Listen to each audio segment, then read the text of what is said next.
Vamos começar sobre esse assunto com o professor do Departamento de Sociologia da PUC Minas, Manuel Neto, que está com imagens lá no nosso Skype para quem nos assiste na nossa live no YouTube. Como vai, professor? Bom dia. Bom dia.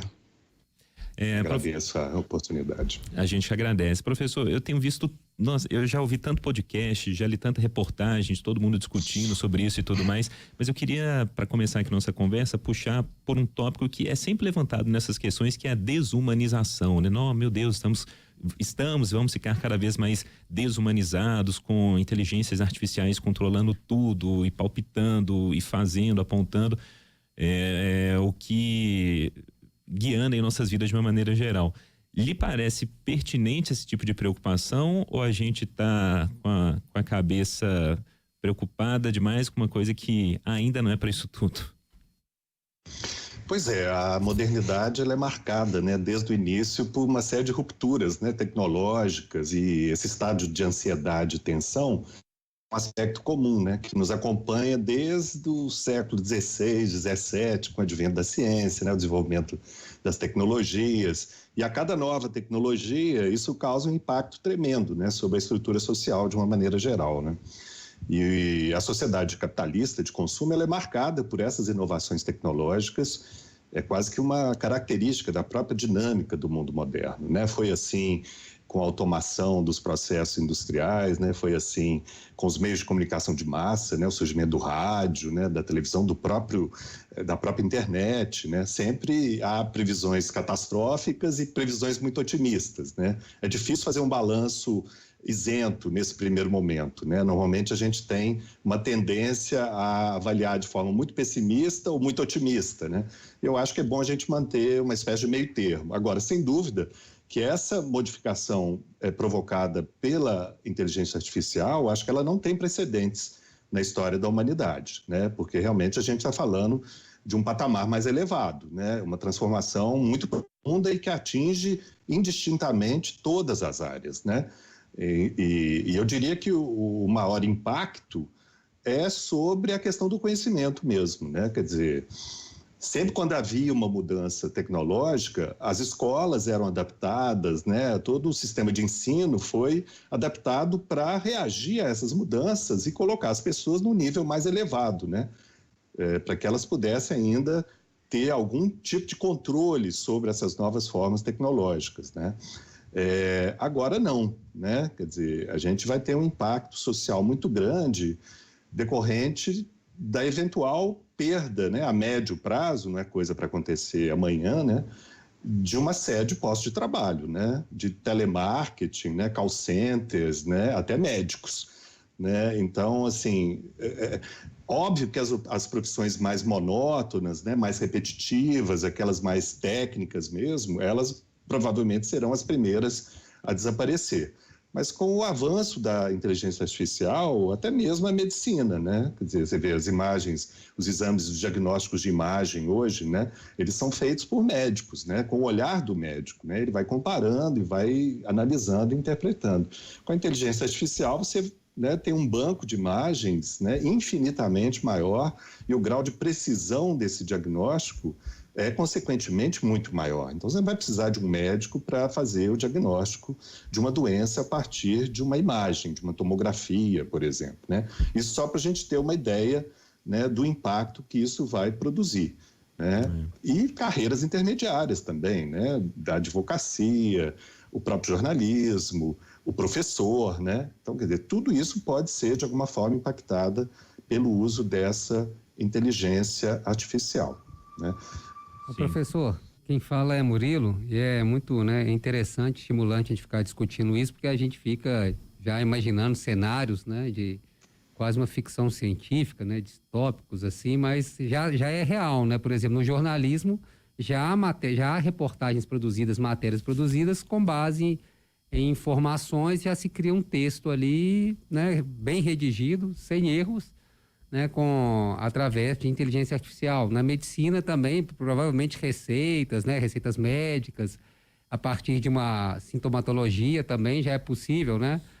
Os médicos detestam, né? Mas todo mundo faz sua consulta no Google de vez em quando, né? Quando aparece um sintoma, você digita, ele já dá, às vezes com mais precisão até, problema é que ele dá uma série de informações, às vezes até, né, a gente recebe até de forma meio preocupante ali. Mas eu acho que todas as carreiras, como você disse, estão sujeitas a essa inteligência artificial. A minha pergunta é, qual é o limite que, pelo menos hoje, há um limite ético, há um limite corporativo?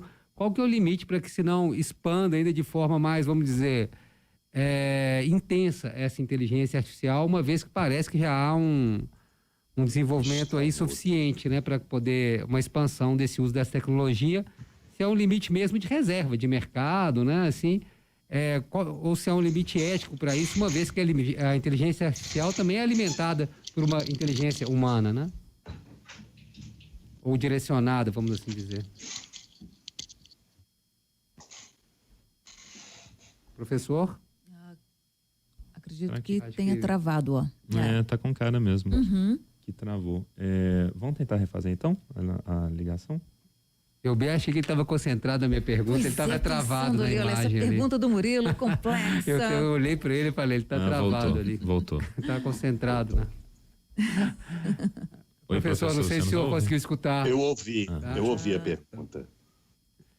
Sim, então, por favor. Pois é difícil falar em limites éticos, né? A gente tem visto as redes sociais hoje, né? Ninguém controla, né? Inclusive, uma das preocupações é exatamente com a disseminação de informações falsas, né? Porque você pode infestar um determinado ambiente digital e fazer com que o algoritmo aprenda que aquela informação falsa é como se fosse a verdadeira, né? Então, há uma preocupação, inclusive, com a ampliação dessa praga que a gente está vivendo hoje, que é a praga da fake news, né? Então, assim, eu acho muito difícil a gente trabalhar com a ideia de limites éticos. Lógico, a gente vai ter que enfatizar essa dimensão, mas eu não sei até que ponto existe, de fato, essa possibilidade. As universidades, por exemplo, estão em polvorosa, né? Desde da USP, passando por Nova York, né? Que proibiu o uso do ChatGPT nas escolas da cidade, né? Hoje eu recebi a informação de um evento grande na USP agora em março, né, para discutir o impacto do ChatGPT nas práticas acadêmicas, né, desde o para casa, né, passando por um relatório de pesquisa, uma monografia, uma tese de doutorado, né, tudo isso pode ser produzido a partir do auxílio, se não, né, da totalidade mesmo, pode ser construída a partir dessa ferramenta de inteligência artificial. Então, isso realmente tem provocado, sobretudo nos meios acadêmicos, né, uma discussão muito grande, né? Como fazer com que essas novas tecnologias possam ser aproveitadas no processo de ensino-aprendizagem, mas de uma forma que não seja propriamente a proibição. A gente sabe que proibir vai ser praticamente impossível, né? Professor Manuel Neto, do Departamento de Sociologia da PUC Minas, é a Luciana falando com o senhor. Professor, o senhor citou aí, né, em médio prazo, mas em médio e longo prazos, qual espaço vai sobrar para a nossa criação, para a nossa imaginação, para a nossa intuição, né? Porque a inteligência artificial escreve músicas, pinta quadros, sugere ali algumas criações. Vai sobrar espaço ainda para nossa intuição, para nossa criação, para nossos sonhos? Pois é, provavelmente esse número de pessoas que vão poder fazer uso da criatividade vai ser cada vez mais restrito, né? Exatamente. Essa que é acho que esse é o grande impacto.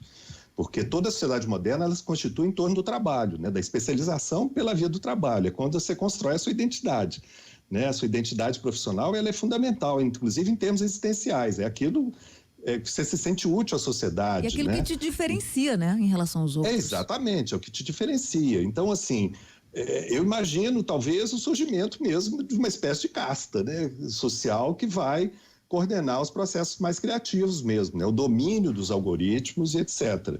Então, quer dizer, a nossa preocupação sociológica, né, é exatamente do impacto no mundo do trabalho, né? Isso realmente a gente sabe que a gente vive numa sociedade do consumo também, né? E o consumo, ele só é possível a partir da renda do trabalho, né? E o que vai acontecer quando as pessoas não tiverem mais renda por conta da substituição pela inteligência artificial? Os governos vão criar um programa de renda universal básica, né? Uma renda mínima para que as pessoas possam sobreviver, né? Então, essa é uma questão importante que envolve políticas de redistribuição de renda e de alocação de recursos também.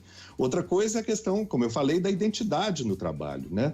Quer dizer, as pessoas, elas, na medida em que não têm mais postos de trabalho, elas também sofrem de uma dimensão, de um problema de ordem mais existencial mesmo, né? Quer dizer, qual que é o sentido da minha presença no mundo, né? Então, essa é uma questão também que vai ter que ser colocada, né? Essa é uma preocupação da sociologia desde o século XIX, com a Revolução Industrial, né? O Durkheim, por exemplo, percebeu que havia um aumento de suicídios na sociedade industrial moderna, né? E boa parte desses suicídios eram decorrentes da dificuldade dos indivíduos de se alocarem, né? De se encontrarem no mundo do trabalho cada vez mais especializado. Então, e a gente vê também uma concentração maior da importância nas áreas de tecnologia mesmo.